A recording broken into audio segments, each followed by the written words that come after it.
एक छोटा सा और शांत गांव जहां लोग अपनी जिंदगी खुशी से बिता रहे हैं, वहां पर अचानक से लोग चिल्लाने लगते हैं, घर जलने लगते हैं और सब कुछ तबाह हो चुका होता है। आज हम बात कर रहे हैं एक ऐसे सच के बारे में जिसे अक्सर खबरों में दबा दिया जाता है। बांग्लादेश में हिंदुओं पर होने वाला अत्याचार और उनका संघर्ष। ये कहानी है एक सुनमंज डिस्ट्रिक्ट की, लेकिन सच में ये कहानी सिर्फ एक गांव की कहानी नहीं है। 3 दिसंबर की रात सुनमगंज डिस्ट्रिक्ट के उन 2 गांव के लिए कभी ना भूलने वाली रात बन गई। लोग शायद अपनी नॉर्मल जिंदगी जी रहे थे या फिर सो रहे थे। अचानक से उन पर मॉब ने अटैक कर दिया। उनके घर उनके सामने तोड़ दिए गए, दुकान लूट ली गई और एक मंदिर को भी नुकसान पहुंचाया गया। सोचिए, जो इंसान अपना घर और दुकान बनाने के लिए सालों लगा देता है, वो एक रात में सब खत्म हो जाता है। रिपोर्ट्स के मुताबिक 100 से ज्यादा दुकान और घर तोड़फोड़ और डैमेज का शिकार बनी है। अगर देखा जाए तो बांग्लादेशी 1.5 मिलियन बांग्लादेशी टका का नुकसान हुआ है, जो इंडिया के हिसाब से बनते हैं 10 लाख रुपए। ये सब फेसबुक के एक पोस्ट के चक्कर में शुरू हुआ।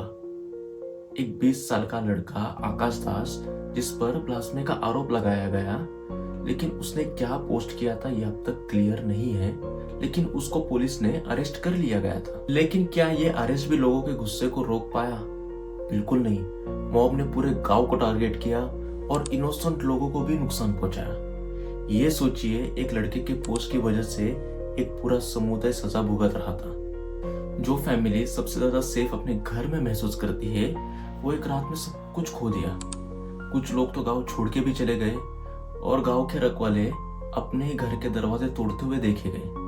हिंदू समुदाय का कहना है कि ये एक इंसान के खिलाफ नफरत नहीं है, बल्कि एक पूरी कम्युनिटी के खिलाफ एक प्लान है। Hindu, Buddhist, Christian community council का कहना है कि अब हिंदू जो सुनमगंज गांव में रहते थे, उनको वापस अब डर के मारे नहीं आना।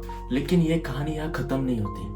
बांग्लादेश में हिंदू समुदाय पर अटैक होना ये एक नई बात नहीं है।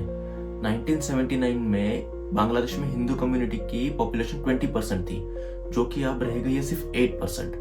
सोचिए, 50 साल में एक समुदाय का एग्जिस्टेंस खत्म होने की कगार पर है। रिपोर्ट्स के मुताबिक 2013 से 3679 बार हिंदूज पे अटैक हुए हैं और मंदिरों की बात की जाए तो 1678 मंदिरों की तोड़फोड़ अब तक हो चुकी है।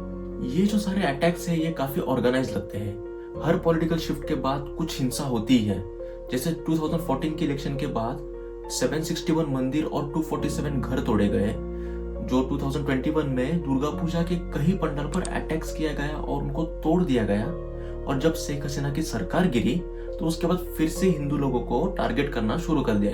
दोस्तों, इस बार हिंसा के बाद काफी प्रोटेस्ट देखने मिले। कोलकाता और त्रिपुरा के बांग्लादेश कॉन्सुलेट्स के सामने लोगों ने बहुत सारे डेमोन्स्ट्रेशंस किए। प्रोटेस्टर्स इतने गुस्से में थे कि त्रिपुरा के असिस्टेंट हाई कमीशन को अपनी सर्विसेज टेम्परेरी सस्पेंड करनी पड़ी।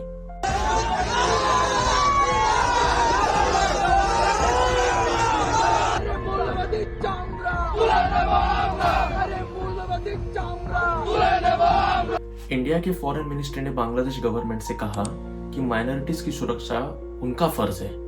लेकिन क्या आपको लगता है ये काफी है? जब तक ग्राउंड लेवल पे कोई एक्शन नहीं होगा, तब तक ये प्रॉब्लम तो बनी रहेगी। लेकिन इस हिंसा के बीच एक चीज बची रहती है, वो है होप। जो लोग अपना गांव छोड़कर चले गए थे, वो अब फिर से आने की तैयारी कर रहे हैं। मंदिर फिर से खड़े किए जा रहे हैं और उसमें पूजा पाठ भी अभी शुरू हो जाएगी। लेकिन ये दिखाती है कि कम्युनिटी कितनी रेजिलेंट है, चाहे कितनी भी नफरत का सामना ना करना पड़े। ये सब रोकना है तो गवर्नमेंट को सबसे पहले अपनी जिम्मेदारी निभानी होगी। हिंसा करने वाले लोगों को सजा मिलेगी, तभी लोगों में भरोसा बना रहेगा। और इंटरनेशनल लेवल पर प्रेशर बनाना पड़ेगा ताकि जो माइनॉरिटीज के राइट्स है, उनको प्रोटेक्ट किया जा सके। और सबसे जरूरी बात, इंसान को इंसानियत की नजरिए से देखना होगा, रिलीजियस की नजरिए से नहीं। दोस्तों, ये कहानी सिर्फ एक गांव की नहीं है, एक समुदाय की है जिसका संघर्ष सालों से चल रहा है। अपना घर, अपना संस्कृति और अपना परिवार बचाना हर इंसान का हक है। आपसे गुजारिश है, आवाज उठाइए। जितना हो सके इस वीडियो को शेयर करें ताकि हम हिंसा के खिलाफ एक सॉलिडेरिटी खड़ी कर सकें। अगली बार मिलते हैं ऐसे एक नए मुद्दे के साथ। तब तक शांति और इंसानियत का साथ दीजिए।